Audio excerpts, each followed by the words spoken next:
I definitely met FDR on my vacation. I know you're also jealous. I am. And it's totally a doable thing that I did. Yeah. Wow. Yeah. I mean, with the technology of necromancy, right? Like, it's legit. Yes. I rose him from the dead. I went to the truth is, I went to a wax museum in Hot Springs, Arkansas. And some of the wax statues were very, very good. And that's they had an MLK one that was god awful. And I don't want to throw shade on these folks because they did very good on almost all of their other statues, but this MLK one looked nothing like MLK. I was like, what's going on? Well, be real with me for a second, Marlo. Were the wax statues that they did well white people? Yes. Well, there you go. I mean, that's like the more I work with artists, like if they don't draw ethnic people and then they're asked to, like that's like, what the hell is this? You just made a white person with slightly darker skin. Yeah. What's going on here? Yeah. Like this isn't right. Yeah. Like they did do pretty well on Barack Obama, though. I was pretty impressed with that one, and that's one of the first ones that was like when you walk up that you see. Yeah. But yeah, the people of color were a little. To be fair, Barack Obama isn't black. He's a lizard man in a suit. Fox News. Oh, yeah, that's true. Yeah. Fox News said. Fox News said. So even Fox News. This is all definitely getting cut. This is not making it into the episode. Why? I think it's him and the Zuck. Both lizard people. Hello, friends. My name is David White, and you are listening to Tales to Inspire.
Europe or bust.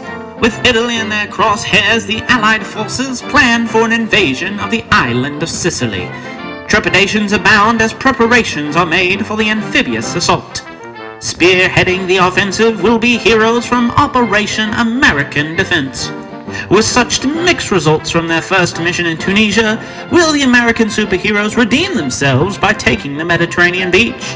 And can they do so before Germany's army in the east can come to reinforce their Italian allies? So as we open the first page of this issue of Tales to Inspire, we see a little yellow box in the corner that says June 1943, Russia. And we see a white landscape with alpine trees, flat landscape as far as the eyes can see.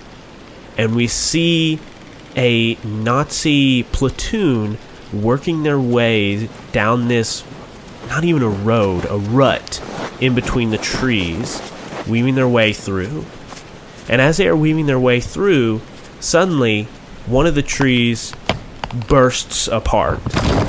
And we see this huge diesel punk mech come running through the forest with the sickle and hammer emblazoned on their chest. And we see another yellow box next to it that says Iron Hammer, Russian mech superhero. And the Iron Hammer runs into this line of cars and tanks and soldiers and starts. The mech comes with a fist, punches one of the cars and sends it flying, shattering more trees. We see some of the Nazi soldiers open up fire, their bullets ricocheting off the armor. Iron Hammer turns, and as they turn, this flamethrower spouts out from their wrist, and they encompass these Nazis in flame. And we just see these panels of Iron Hammer destroying this Nazi platoon. And then we turn the page, and we see this little onomatopoeia starting little in the corner and then getting louder and bigger as it comes down. And we see a huge plume of dirt and snow fly up into the panel. And as it clears, we see this imposing figure in a black uniform with knee-high boots, a two-toned cape, black on the outside, red on the inside, is fastened around their neck and flowing behind them. Their hair is slicked back.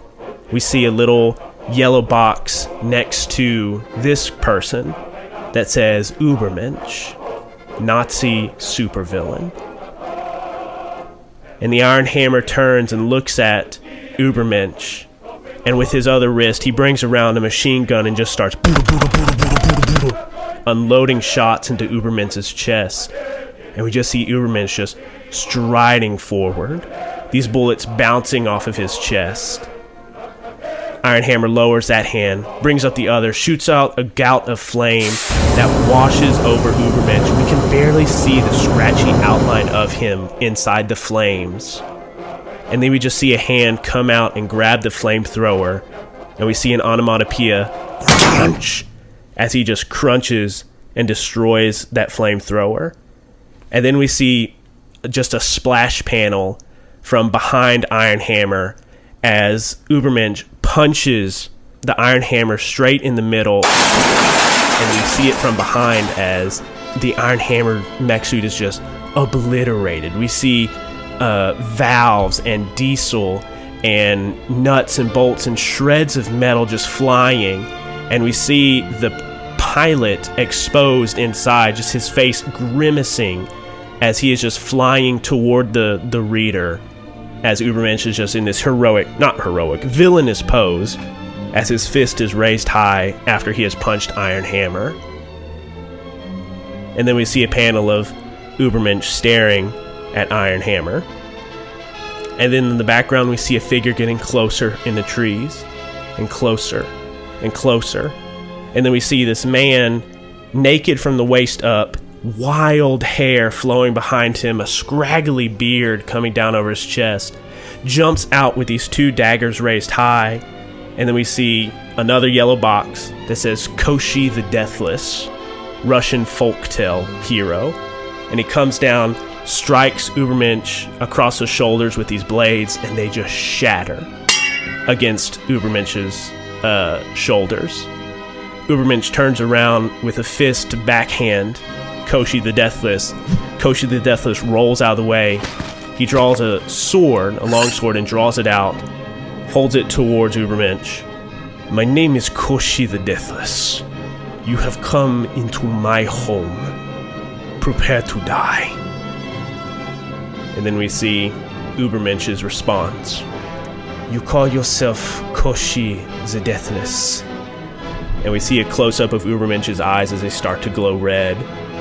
And we turn the page and we just see, like, blasting out a cone of heat vision.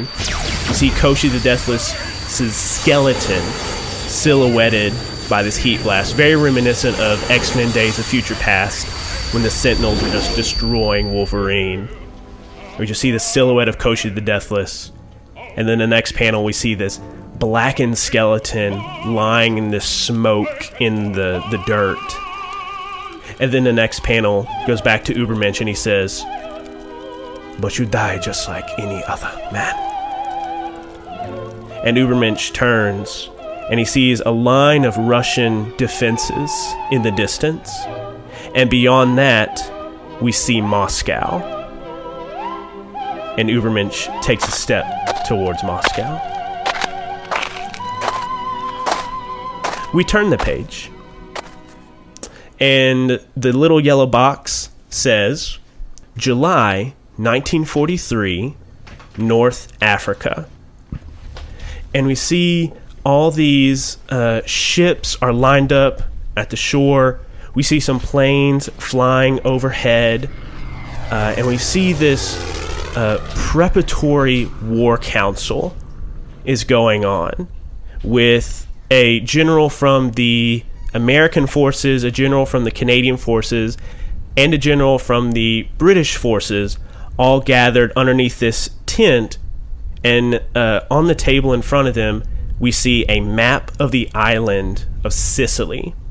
And they are scooting figures around the map, planning out their war, or planning out their invasion of Sicily. And while they are doing this, and while all this preparation for the invasion of Sicily is going on, where do we find the four of you? I feel like Torchbearer's found probably some small troop of soldiers who are like carrying out commands, just like kind of getting things loaded or getting things gathered into like a central area, probably to be shipped abroad.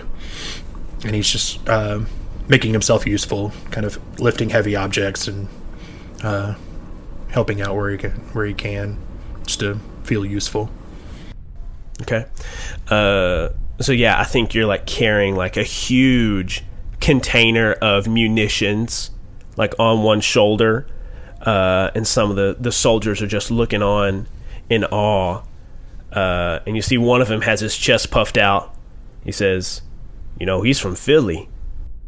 Yeah, where are you from? He nods. Philly. What part? I grew up on South Broad Street. Phil, I don't know places in Philadelphia.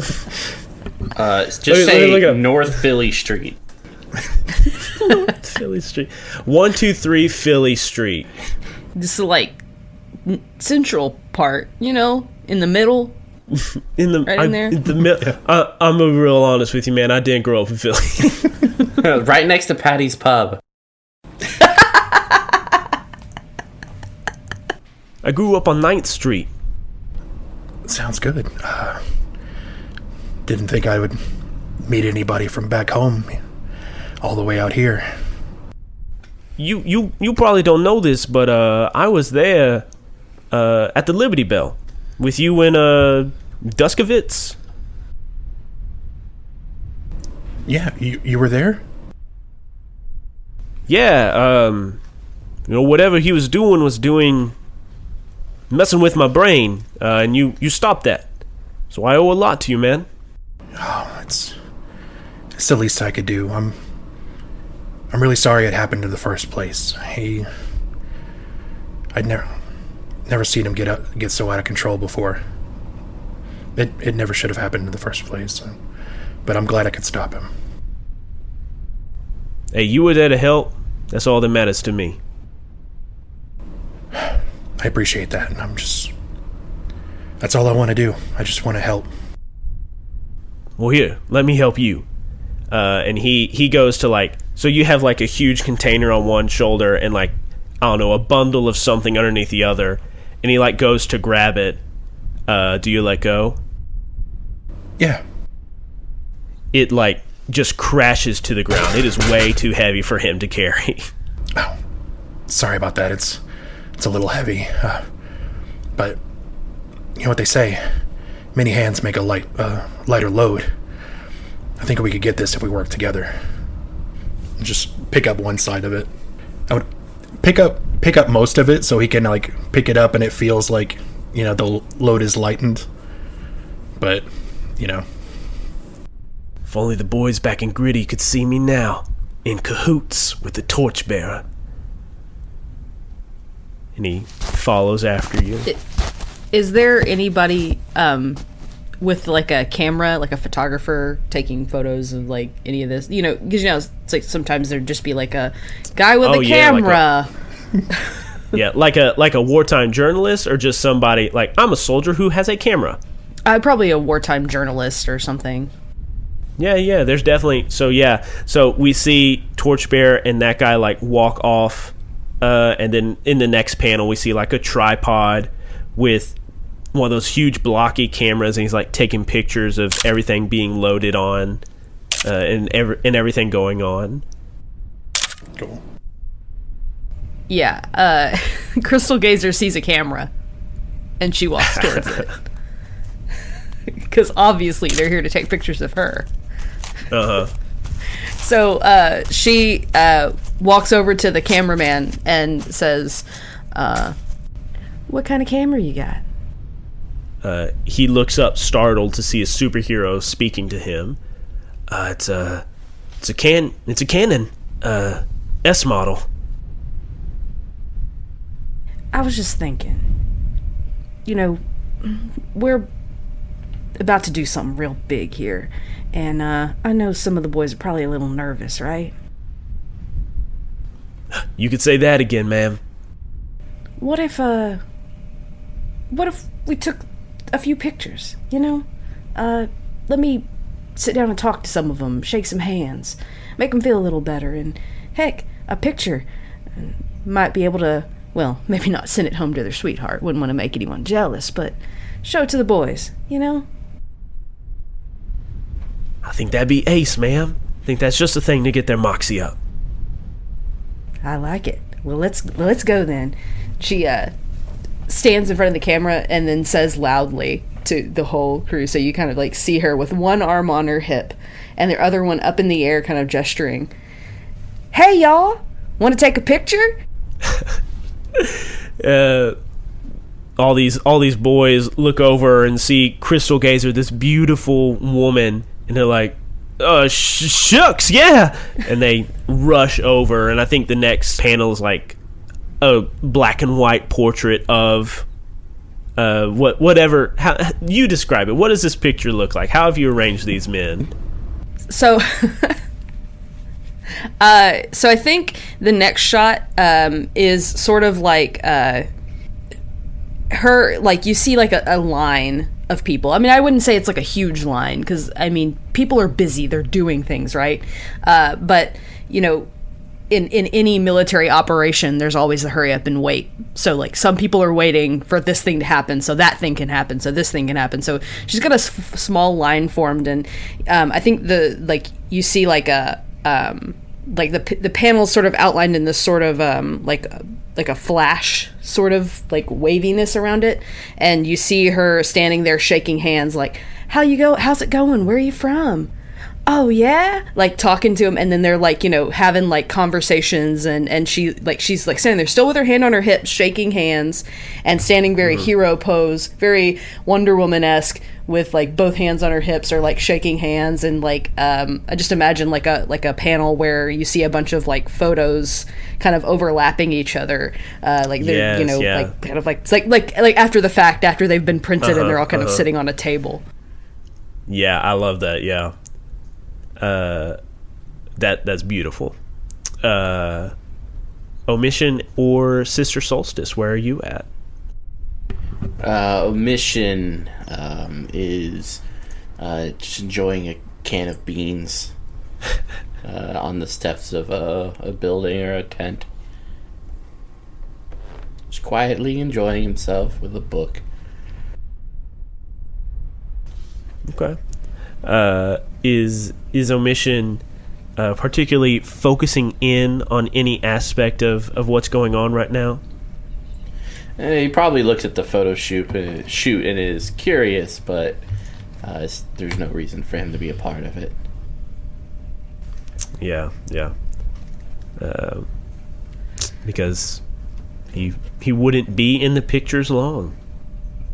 No, everything just fades like dust in the wind. Yeah. So he'll stay with his beans and his book. Thank you. Is it safe to say like one of the soldiers bumps into Omission? Oh yeah. He's probably, they trip on him and bump into all the time, and he just sighs and picks himself up or dusts off. He's kind of used to it all. Yeah. Like they might turn around and say, "Oh, sorry, sir," and then like they turn away, and I don't know how the artist would represent it, but like they turn and like it's obvious that like they immediately forgot Omission was there. Yeah. Okay, and then Sister Solstice, what about you? I think that she is sitting by a fire, and it may look like she's like talking to herself, but she's kind of like preparing her mind, like spells, and maybe looking at her spell book and just kind of like studying and trying to do what she can to prepare for this next event. Definitely. And but like you're a kid in a wartime zone. More specifically, you're a girl in a wartime zone. So are you still disguising yourself as Mother Midnight? Is the secret out that a kid is here? Because you also lost your disguise like in the midst of the battle in Tunisia. So are you protecting your identity, or are you just Sister Solstice? I think at this point, the team knows that I'm not Mother Midnight, but so I don't have that disguise. But I think that maybe almost like a Mulan kind of thing. Like I am dressed like I look like a young boy is kind of what I'm going for, maybe. To kind of blend in, and so like people aren't really questioning it. The team knows, but like sure. Is there any sort of magical disguise on it, or are you just like you grabbed some fatigues and a helmet and like it's bulky and oversized on you? I think that the magic is that while it should be bulky and oversized for me, it's not. Like it actually fits fairly well. Okay, so let's say we see a panel of Sister Solstice. Like obviously it's Doris Daniels in like this oversized fatigues and helmet, like I said, and then in the next panel some soldiers are walking by, and they nod and say, "Hey kid," and we see like a boy, and he fills up the suit a little more as like your glamour is affecting them. Okay. So as y'all are all going about doing your own thing, your liaison, Henry Richter, a.k.a. Hives, comes out from underneath the tarp and shouts out into all the chaos and says, "Heroes, we need you over here." Torchbearer jogs over. Yeah, Omission strolls. Sister Solstice. Crystal Gate. Go ahead. Sister Solstice walks over. Okay. Still disguised as a boy. Yeah. Yeah. Crystal Gazer says, "Sorry, y'all. Duty calls," and then walks back. And yeah, I think you say that, and then in the next panel we see Crystal Gazer like walking towards a panel, and we see like all these guys in the background, and like one of them's holding a pen and like has his chest bared. And it's like, oh. Oh my God. And then next panel, all four of you gathered underneath this tarp, and Richter speaks to you. All right, we only have a few hours before we invade Sicily. We of course need your manpower on this invasion. Dr. Fusion and Geiger Gwyn are occupied elsewhere. And we need you. And the general would like to discuss his plans with you. And he nods behind him, and we see this older man with a very rectangular face. His mouth seems to be in just a permanent upside down U. He has bags under his eyes, but he stands straight even as he is leaning over this table. His back is straight, his arms are held out in front of him, his fingers splayed out, and we see a little yellow box that says General George S. Patton. Yeah. The man. And he looks up and says, "You're supposed to be Operation American Defense?" Yes, sir. Yes, we are. Well, I hope you know something about break-in defenses, because we're going to need your muscle to get into the soft underbelly of Europe. All that we have is at your disposal. Well, I was just discussing with General Montgomery here our plans for invasion. The British troops are going to have an airdrop here in Licata, and here in southern Sicily. We are going to strike here at Gila. We have some landing ships loaded with troops and tanks. We have some destroyers that will be out in the Gulf, laying down some fire to soften things up for you. The good British general here is afraid of the conditions of later this morning. Seems like we have some strong winds blowing in. He believes it'll blow his paratroopers off course. But I believe striking now would actually be perfect. No one would expect us to invade during this bad weather. Still, I do expect some heavy resistance from these Axis bastards. I'm sure Rommel has left some sort of surprise for us on Sicily. I think there might not be a better time, like you said. Such bad weather cover, it might be the ideal time for us to strike. Perhaps Private Daniels could help with the wind and make sure that those airborne troopers aren't delayed any longer than they need to be. That could be arranged. General Patton squints at you, Doris. Private Daniels, was it? That's what they call me. he grumbles underneath his breath, and we see like just a little word bubble next to his mouth. Damn capes and those super identities. And then General Montgomery speaks. I assure you, George, I do not need your assistance with this invasion. My super team and I shall be quite competent. Then I think for the first time we notice 3 other costumed individuals under this tarp.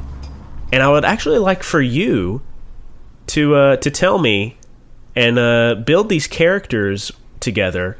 What are the 3 British superheroes that have joined the Allied effort here? I think one of them is... I think it'd be cool to be like this young woman who can control bugs. Within like all bugs within a mile radius. Yeah. Because who doesn't like bugs? I like it. Okay. What's the name of this character? Bug. Lady. Yeah, bug or crawler. Crawler. Crawler. I want I it. like that. I want it to be Lady. Lady Crawler. Crawler. I like it. Yeah. And it's like horrific, the things she does. I mean, if you can imagine like hornets and stuff trying to get into your mouth. Yeah, I've seen a bug. yeah, I've seen a bug, Mitchell. I know. Can you imagine? If you can imagine a bug. You can imagine a bug. Can you imagine? Okay, so the woman superhero, she can control bugs. Lady Crawler. And so we have a little bubble pop up next to her, and it says, Lady Crawler, insect control. And does she have any like unique aspects of her costume or anything? All I hear is her name is Lady Crawler. I would think for maybe it's like this latex thing, but there's kind of like this bug armor on, so she has like spiders and centipedes and stuff kind of crawling over her as kind of an armor. Ooh, so they're actively like bugs on her right now. Mm-hmm. Yeah. Oh. Gross. Okay. Thank you, Mitch. You're welcome. I love it, Lady Crawler. Okay, so who are the other 2 British superheroes? I imagine this like kind of smarmy looking, almost like Cockney guy very lanky, smarmy looking, greasy hair, just kind of slouching. Doesn't look like he's kind of taking this seriously. His name is Bristol Avon, and he's this kind of a covert agent who can control water, and like he can turn himself, like his whole body, into water and like pass through areas undetected and just meld seamlessly with water, and uses it to take people out. Be very stealthy. Cool. So his superhero name is just Bristol Avon. That's like his full name. Pretty much. Okay. Like, I don't know if it's like necessarily his secret identity or just his real name, but okay. So we again. Oh, and does this guy have any motifs, or do we see like his arm is liquid or something to like show off his powers? Yeah, that's what I was thinking. It's like his hair is always slicked back, and he always kind of seems like he's kind of has like a sheen of water on him. Like he's always really sweaty and damp. I like it. Okay, so the artist has drawn like little drips of water on his chin and fingers and arms. He's just like, maybe there's a pool where he's standing. Yeah, he just kind of looks like he's always been spritzed. He's moist. Yeah. Captain Moist. Good. So I have an idea for another one. Okay. So there's 3, right? Yep, there's one more. So he just looks like a guy with a sword. Nailed it. Oh my But god, is the it sword- Hawkeye? No, the sword is Excalibur. Hell yeah. And his superhero name is Pendragon. Yeah. Yeah. The Soldier in the Stone. The Soldier in the Stone. Perfect. Yes, Phil. Yes. In the yellow box it says Pendragon, Soldier in the Stone. And it has a comma, wielder of Excalibur. So if I can, when it focuses on that, you see Crystal Gazer lean over to Torchbearer and go, "They literally just got a guy with a sword. Is that what Brits think superheroes are?" Yeah, it's like they just pulled him off the street. I don't know. Here's a sword. Yeah, do you think it's like a magic sword, or they just had it and they just gave it to him? I don't know. Hey, is that a magic sword? Torchbearer straightens up like he wasn't talking to him. Yeah, stands suddenly at attention. Pendragon looks up and says, "This sword contains the untold multitudes of stories and legacies. It is the divine right of a king. It is Excalibur, the sword of the Lady of the Lake, to be chosen and wielded by the once and future king." And then next to him, Yvonne says, "Yes, it's a magic sword." That's swell. Yeah. That's really cool. I feel a little ill-equipped here without a sword. And General Montgomery keeps going. "So, Patton, I shall not need your assistance with the invasion. We have it handled. You worry about your single invasion, and I shall worry about my pronged invasion. See you in Sicily, George." And Montgomery turns and walks off with the 3 British superheroes in tow. General Patton turns around. That guy gets under my skin. Alright, heroes. We gotta take that beach. And we gotta do it before Hitler sends his army from Moscow. Word is, Moscow's fallen. We gotta take Sicily. And we gotta move on to Italy quick, before Hitler, Übermensch, and all his panzer tanks can get to us. With most of the Nazis' army in either Eastern or Western Europe, the South is completely exposed. We gotta hit it hard, and we gotta hit it fast. Preferably, we gotta do it before those British bastards, so I can really rub it in Montgomery's face. Yes, sir. We'll do our best.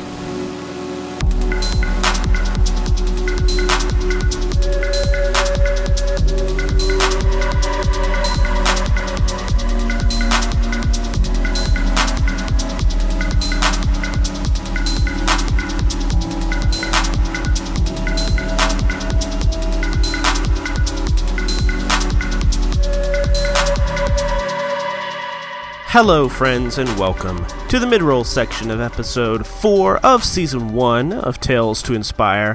I am your host, David White. Welcome to the mid-roll. I hope that you're all enjoying this episode. We have just a little bit of show stuff to get to before we get back to the episode. First off, I've talked a lot about our Patreon, but I haven't really told you about our Patreon. Do you know what I mean? Everybody asks, what is our Patreon? But no one ever asks, how is our Patreon? Think about it. But seriously, we have some really fun options over on Patreon. If you are wanting to support us, here's what this money goes towards. Namely, it goes towards our hosting fees, which aren't a lot, but it does cover that, so nothing has to come out of our pockets, our individual podcasting pockets, to pay for that. It also pays for all the cool sound effects that you hear in this episode. And mainly, most importantly, what this money goes towards is paying our performers. I think it is very important, no matter how small your show is, to give back to these people that are giving time to you to make a show. So I am very pleased that we are able to pay our performers here at the Misconceptions Podcast Network, and that is all thanks to our Patreon. So if you are wanting to help us out, if you're wanting to help us grow, become better, pay our performers more than they're getting paid right now, head over to our Patreon. There's a link in the description below. And let me just tell you what the different levels of our Patreon are. Of course, up first, you have your $1 level. It's not a lot, but it helps. If all of our listeners gave $1, we would be able to get to our next goal. So don't turn your nose up at a $1 donation a month. If that's all you can do, that's all you can do. That's great. It will help us out. Any amount would help us out. The $2 a month will get you a shout out on the show, when I am silly and mess up people's names and, make a fool of myself. $2 will give you the ability to make me a fool. I don't know what else to say about that. Next, this is where the good stuff really happens, y'all. At $5 a month, you are going to get access to our Misconceptions After Hours RSS feed. And basically what this is exclusive content. Over here on Tales to Inspire, you will get to listen to episodes before they're released to the public. Right now, all of our $5 patrons are able to listen to the first 8 episodes, and my intention is to have all of season 1 released to our patrons by Christmas. That is my goal. I hope that I can make it happen. And if you're at the $5 level, you'll be able to binge listen to Tales to Inspire as much as you want.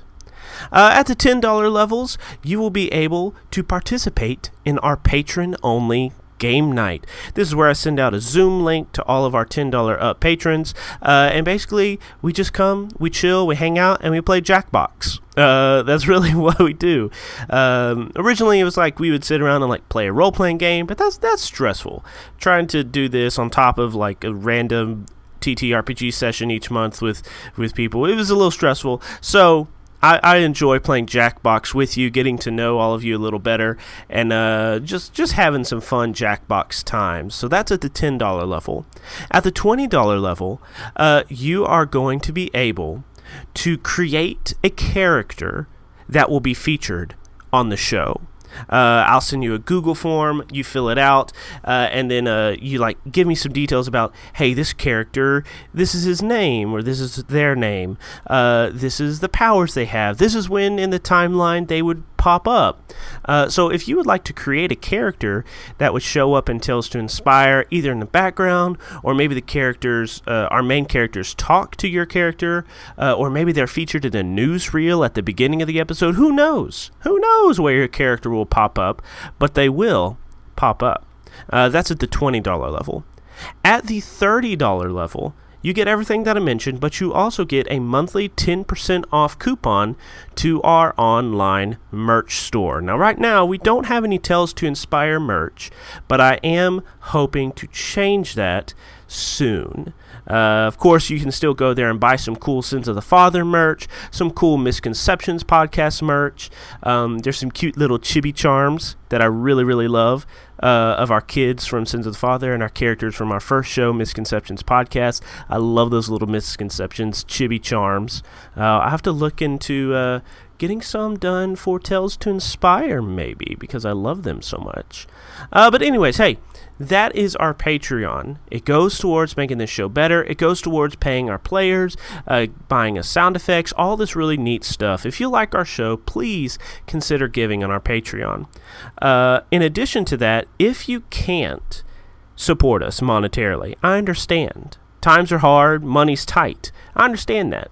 But everybody can share us. You can either share us by word of mouth with your friends. You can talk about us at your local gaming store. You can share us on your social media platforms, mainly Twitter and Facebook, because those are the two we have. But we would really appreciate it if you shared us. We're still a pretty small show, but I think what we're doing here, not to toot my own horn, but I think what we're doing here is great. I really enjoy the stories that we're making. I think we're making good content, but not a lot of people know about us. Please help us out. Spread us around to different people in your circle or maybe outside of your circle to raise awareness of what we are and who we do and... Wait, what? Anyways, we would really appreciate it if you shared us.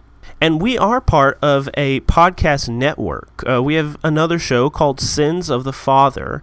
And I haven't mentioned it here yet, so let me go ahead and tell you about Sins of the Father. Sins of the Father is a Dungeons & Dragons actual play podcast. But it's different. Because it's not just, murder hobos you meet in a tavern kind of stuff. It's 4 kids who all have missing fathers, absent fathers, and their search to find their fathers draws them together and draws them into this huge conspiracy of destiny and fate and heroism that they could have never imagined themselves falling into. It has some wonderful role-playing. Just last night I recorded a session where I cried. I've never cried while playing a TTRPG, so that was fun. But Sins of the Father is heartwarming, it is heartfelt, it is other heart adjective right here, but it is a great show. If you're interested at all in listening to more content from us, Marlo and Occam both are on that show, and they do a wonderful job with their characters along with the GM and the other cast characters. But Sins of the Father, it's really great. And actually, on our Sins of the Father feed, right today, we started releasing a whole new adventure. It's going to be running simultaneously with our main Sins of the Father story, but it is a Spelljammer campaign that is dungeon mastered by Occam, and it's a blast. I play a character in it, as well as Marlo, but it was a really fun time, and if you like Spelljammer, if you like pirates in space, if you like Treasure Planet, definitely go click on the link below, go to our Sins of the Father feed, and check out that story. And you know what? Before we get back to our episode, I actually just want to give you a little preview of our Spelljammer adventure that'll be airing over on Sins of the Father, and right after that, we'll get back to the episode. Our Spelljammer drifts aimlessly through wild space. Most wouldn't dare travel through the sphere, but our crew aren't like most. I'm Marlo. My pronouns are she, her. My name's Humna, and I use any and all pronouns. Hey, I'm Jackson. Typo. He, him pronouns. I'm David. He, him. I'm Evie Story. She, her. Oh, and I'm Occam. They, them pronouns. I would feel bad about this, but you brought it on yourself. We're under attack. Yeah, looks like you lost control of your ship there. Activating Guardian Gear. They slice open their forearm. Are you here? A shadow looms over the captain from behind. Legs of a dragon? This is the moment I've been waiting my whole life for. What are these? Cow-sized hamsters. The tail of a scorpion. Okay, I'm gonna roll the 10d10. Strap in, everyone. Things are gonna get dicey, so it's time to get spicy. And you hear a roar. Know how much you have to lick to get ooze out of your fur?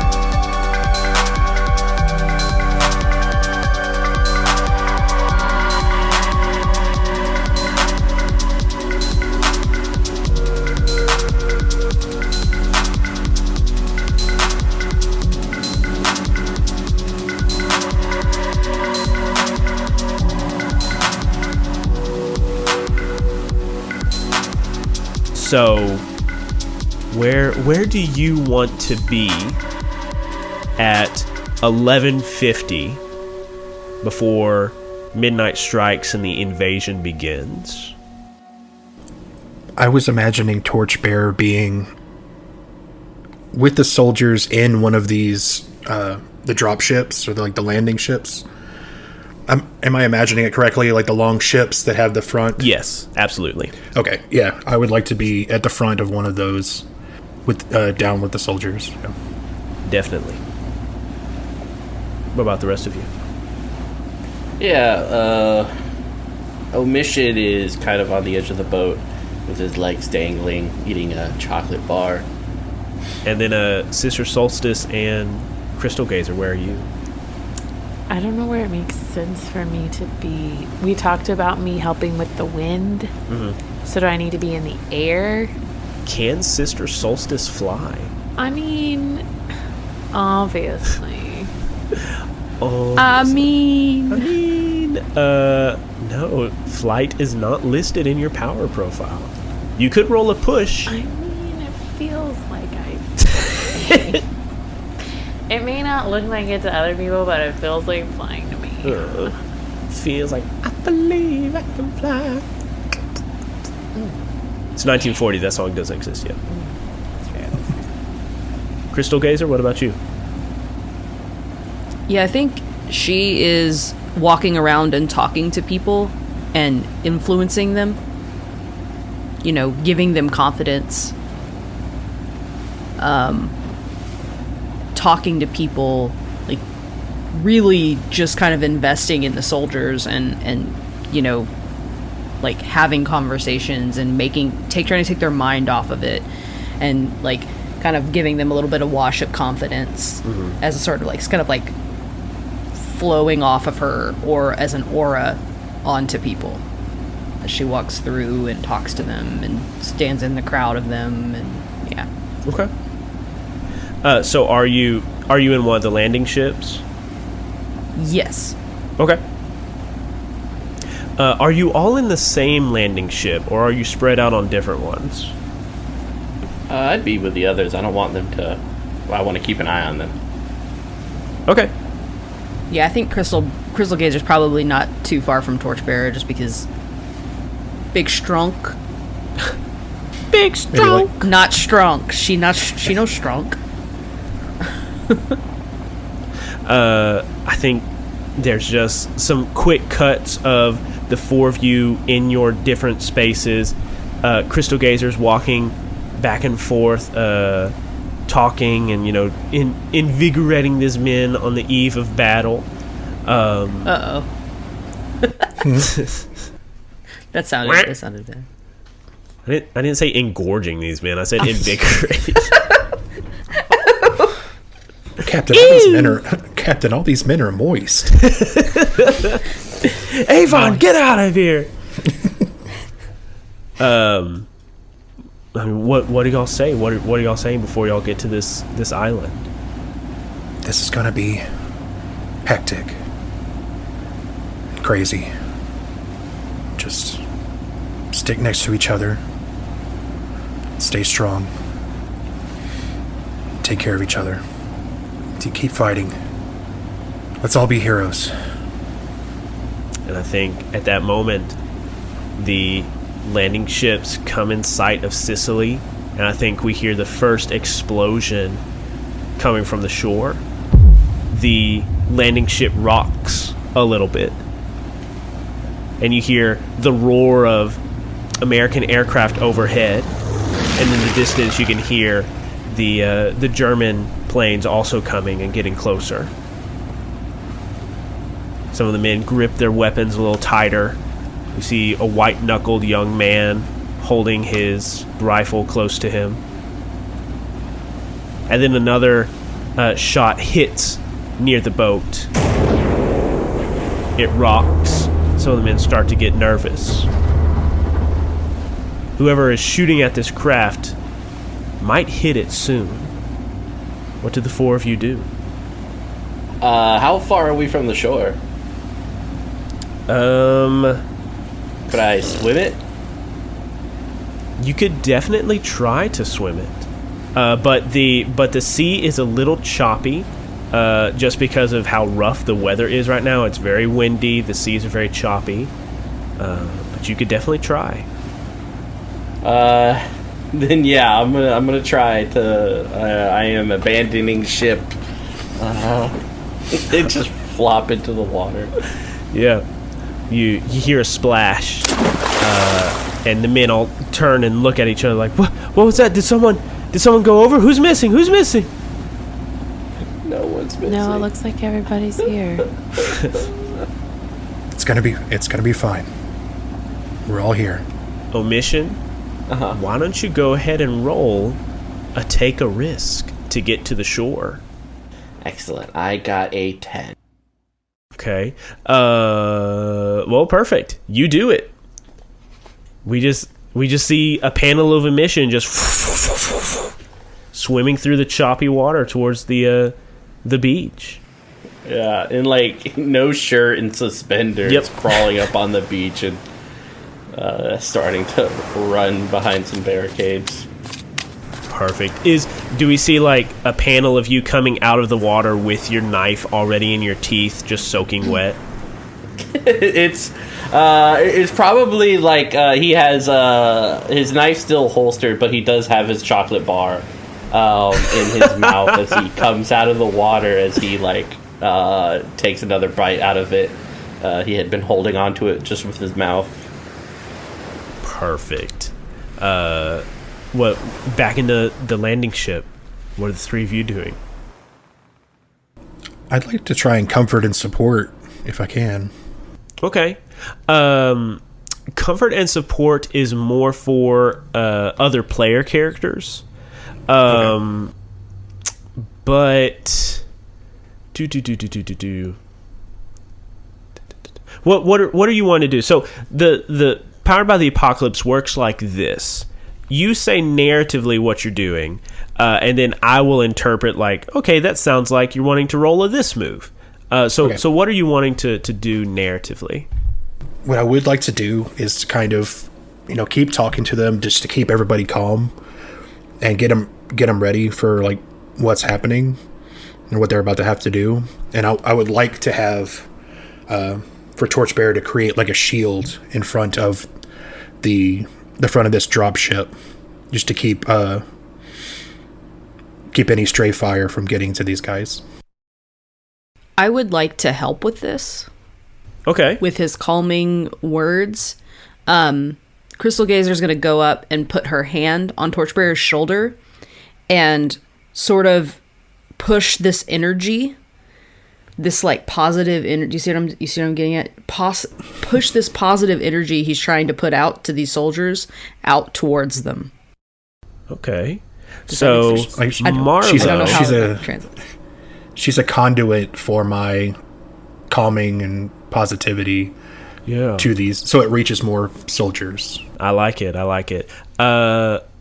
Marlo, let's go ahead and roll a aid or interfere. So what you're going to do is you're going to roll plus your bond with Torchbearer. So what is your bond score with Torchbearer?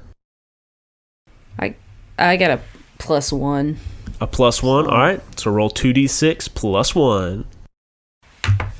Okay, 5, 3, 8, 9. A 9. Okay, so you get to choose one, but there's an obstacle to overcome first. You will also expose yourself to danger, retribution, or the EIC will offer you an ugly choice. So choose one. You make an untenable position or course secure. You avoid taking harm in the doing. They take a +1 or -2 forward of your choice. So if you're wanting to help Torchbearer with his roll, I assume you would want to choose giving them a +1 to their next roll. Okay. But there's going to be something rough that happens, and I'm going to think about that.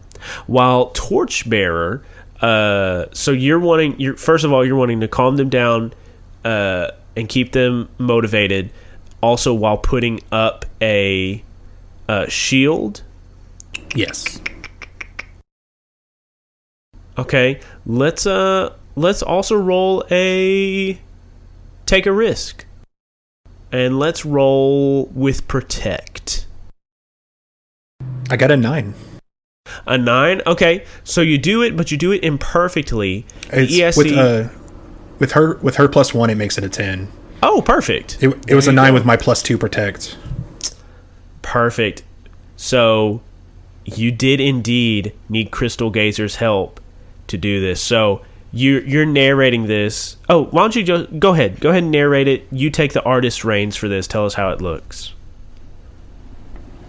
You see Torchbearer with this panel, just kind of like raising his arms, like he's just like addressing all these soldiers.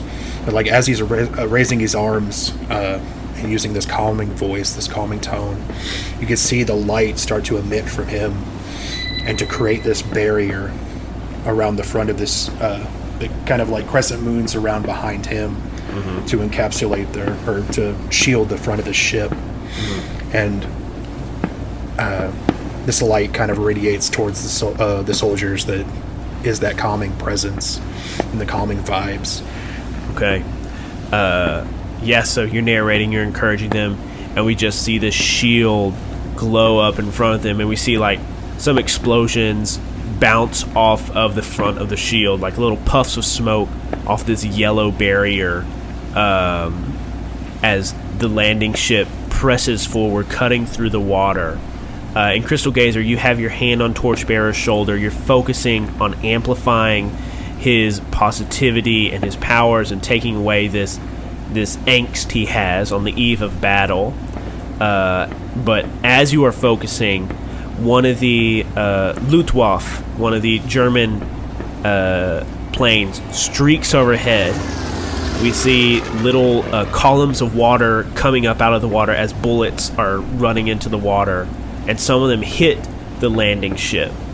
It hits, no one is damaged, but it rocks. And Crystal Gazer, you were so focused on amplifying Torchbearer's powers that you didn't see this coming. So as the boat rocks, you are taken suddenly by the force of it rocking. You hit the side and you tumble over into the water as the landing ship pushes forward. Sister Solstice, you see Crystal Gazer fall into the water, and you see very quickly she is getting left behind. What do you do? I'm trying to, because I don't know if I need to, because my shunt slows things down. I don't want to slow her down. I want to slow us down, somehow getting us closer. Okay. Or if there's a way to like put her in an orb and then like bring that orb to us. But I'm not sure that I can do that. I don't think it would be too much of a stretch for you to like put an orb around her to like block out the water. And then like, a little comical, but then she could like hamster ball the orb to the shore. Maybe. We can try. Well, it's worth a shot. Let's roll an aid or interfere. Okay. And I think the way you described it, I think you'd be rolling with a protect. So roll 2d6 plus your protect stat. Okay. And 12. A 12, a very good roll. So describe for us, how's this look? So as Crystal Gazer is falling over the side, you see Sergeant Daniels like put out his arm, and you see a glowing blue like kind of shoot from his fingers, and it just goes into this orb that encapsulates Crystal Gazer, and then you see Crystal Gazer stand upright and kind of like get her bearings, and then she's gonna like hamster wheel it to the... Well, that's up to the Crystal Gazer to do. And she's now in the orb, and she's standing upright. Yeah. I have the ability to do self-propelled flight, but it is a difficult roll. Now, given that I'm now stabilized and in a hamster ball, can I try that to get myself out of this? Because I think in the middle of falling and being so surprised, she would not be able to do that. I mean, it would be like... Yeah. Something that's difficult on top of the fact that she's surprised and falling. Yeah. But now that she's in a hamster ball, can I be a flying hamster ball? Flying hamster ball. Yeah, I definitely think, like... I don't know. There's something about, like, using telekinesis to move your body that is more difficult than using telekinesis to move something else. Right. And so I think definitely a combination of you like using your telekinesis and focusing on this orb that you're now in, you start to push your way across the water, like skidding across the water behind the landing zone. And like in some cool heroic pose. Yeah. Describe for us, how does it look? So when this orb first appears, she falls right on her butt. Okay. And then when she rights herself and stands up, and she's like kind of like trying to, you know, like stand up or grab a grip, but there's nothing to grip because it's just like a plastic ball. Yes, exactly like that. And so she finally rights herself, stands up, and then like looks around like, did anybody see that? sees Sergeant Daniels and gives a nod, and then like puts both of her hands on her hips and does like a Captain Morgan pose to try to like but with both hands on her hips and one foot on the like the angle of the ball, and then like just like propel. You say Captain Morgan, but in my mind it's definitely a Captain Sparrow moment, as like you're full of this bravado as your ship is sinking. Yeah. You're full of bravado as you're trapped in a hamster ball moving across the water. Yeah. I was just thinking Washington crossing the Delaware. Yeah. Definitely. And then we turn the page and we see the landing ship skidding up onto the beach, cutting its way through the sand. That front flap lowers down, hits the sand, and soldiers and Torchbearer and Sergeant Daniels rush out, and we see like this huge panel of all these soldiers with Torchbearer in the front and Doris Daniels along with them charging onto the beach. And then I think the next panel is Omission. Omission, you said you were trying to get behind enemy lines. So there is, of course, the flat, barren beach. And then there are like some dunes. And behind the dunes are kind of these rocky formations. But in the rocky formations are these pillboxes. And what pillboxes are is they are bunkers that have basically been erected with stone and brick and the earth up over it with like little slits so the guns can shoot through these slits. And in the darkness of the midnight sky, you see just like you can see the pillboxes only illuminated every time they are shooting, and you see these bullets raining down on the advancing soldiers on the beach. What do you do? I guess it's time to go in. Start taking apart these things.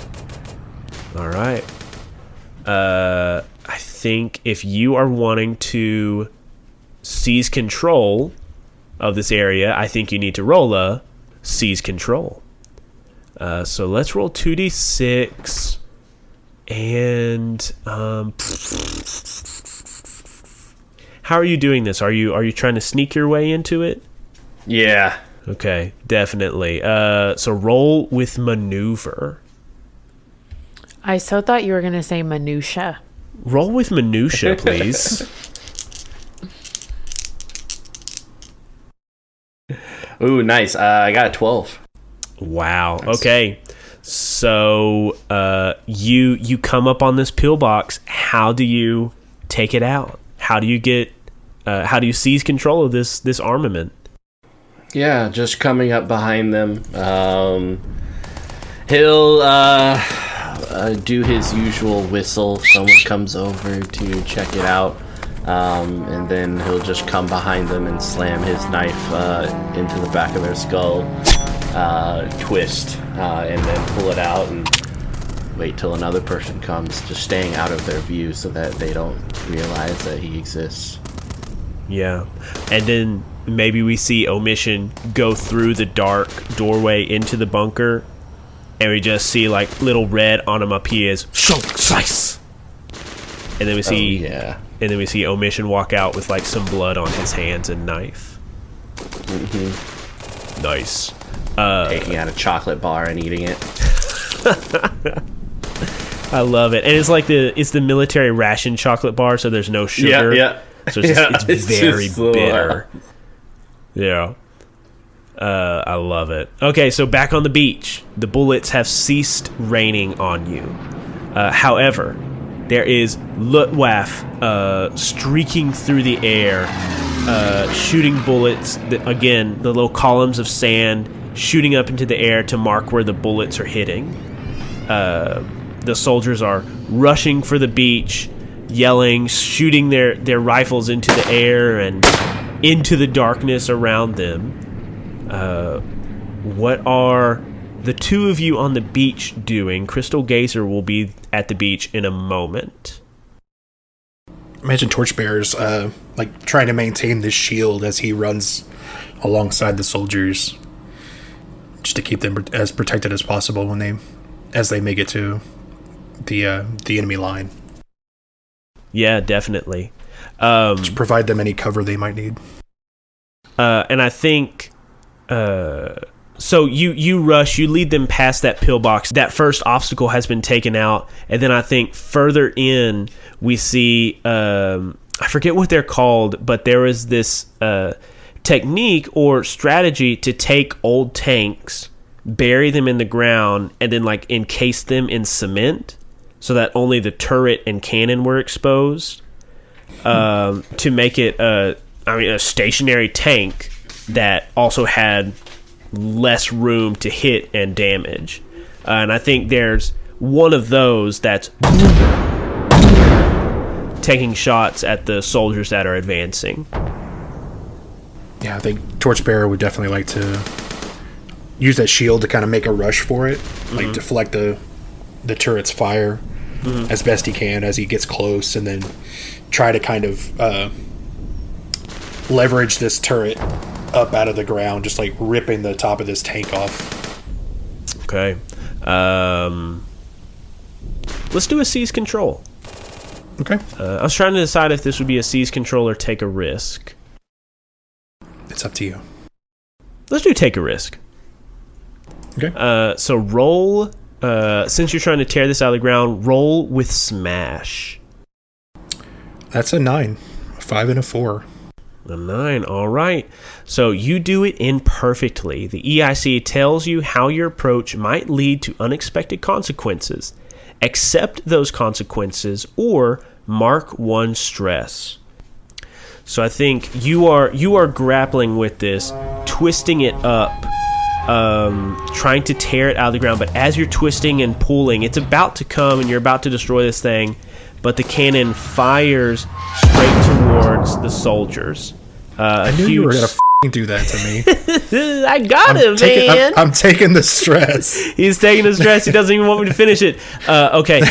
And Sorry. mark an extra stress as you see that about to happen, and you just wrench that cannon using that stress, and you just tear it off. And I think you tear it off, and like we can see the cannon operator just sitting there with his eyes wide in the seat, as he's just now exposed and that top of the tank has been torn off.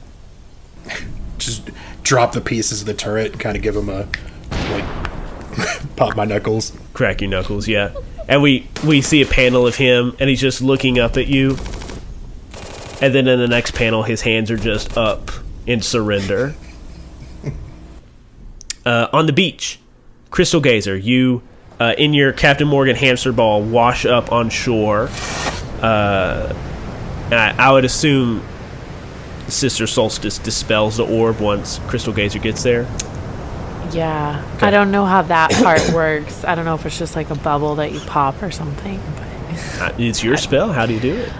I think I guess it's kind of similar in like he, Sergeant Daniels, like puts his arm out and like you see the blue like coming back to his, like back into his You call it back fingertips. to you? Yeah.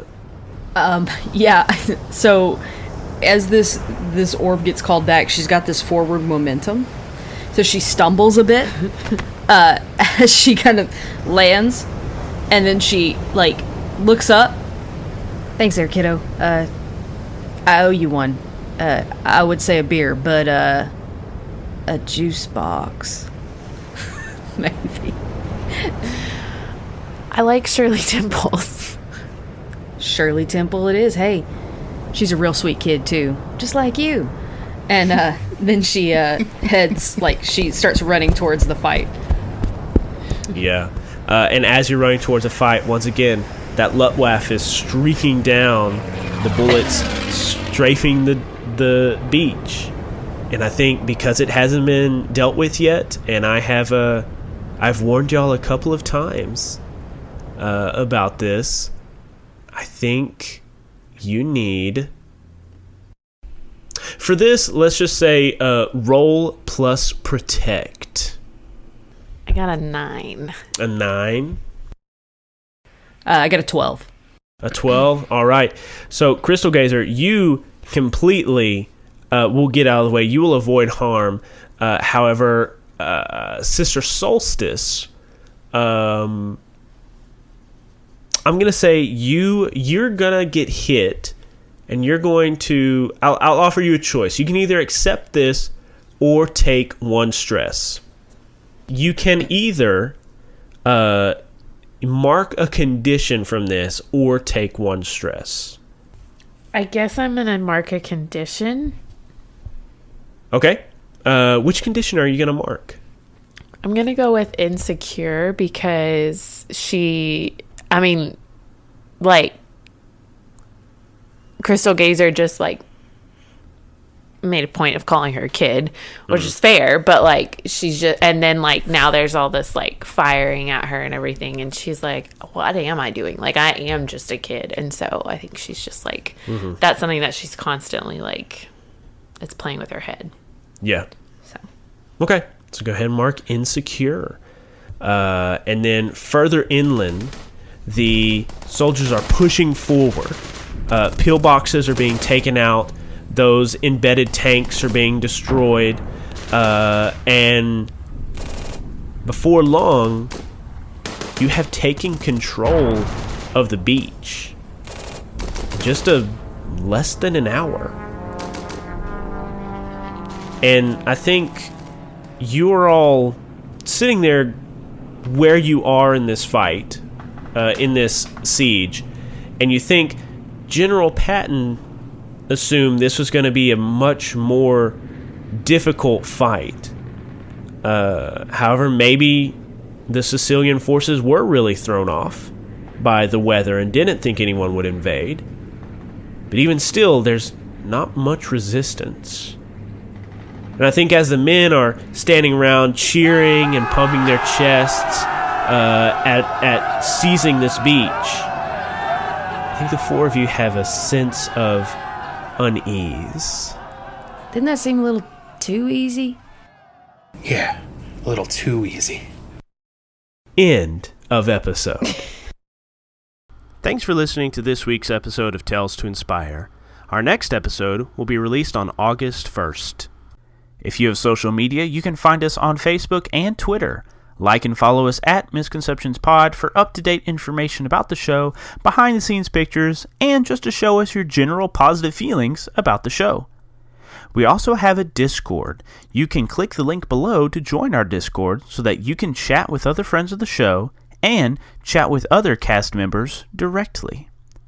We also have an email. If you would like to contact us that way, you can email us at misconceptionspod@gmail.com.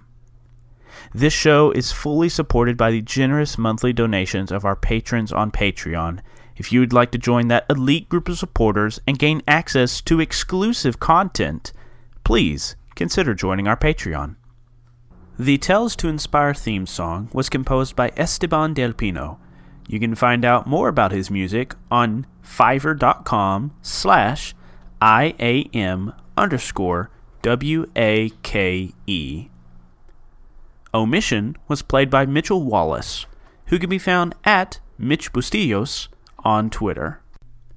Crystal Gazer was played by Marlo Bogus, who can be found at Marlo Bogwitch on Twitter. Torchbearer was played by Phil Montgomery, who can be found at BMC Philanthropy on Twitter. Sister Solstice was played by Kari White, who hates Twitter and refuses to get one. And I'm David White, your editor-in-chief. You can find me at Mr. Banana Socks on Twitter. The role-playing game system used in this production was a modified version of the Worlds in Peril role-playing game by Sam Joko Publishing, featuring elements from the Avatar Legends role-playing game and Masks: A New Generation role-playing game, both by Magpie Games. Tales to Inspire is a product of the Misconceptions Podcast Network. Find out more about our other shows and buy cool merch at misconceptionspod.com. And that's it for this week's episode of Tales to Inspire. Thank you so much for listening, and keep it nerdy, y'all.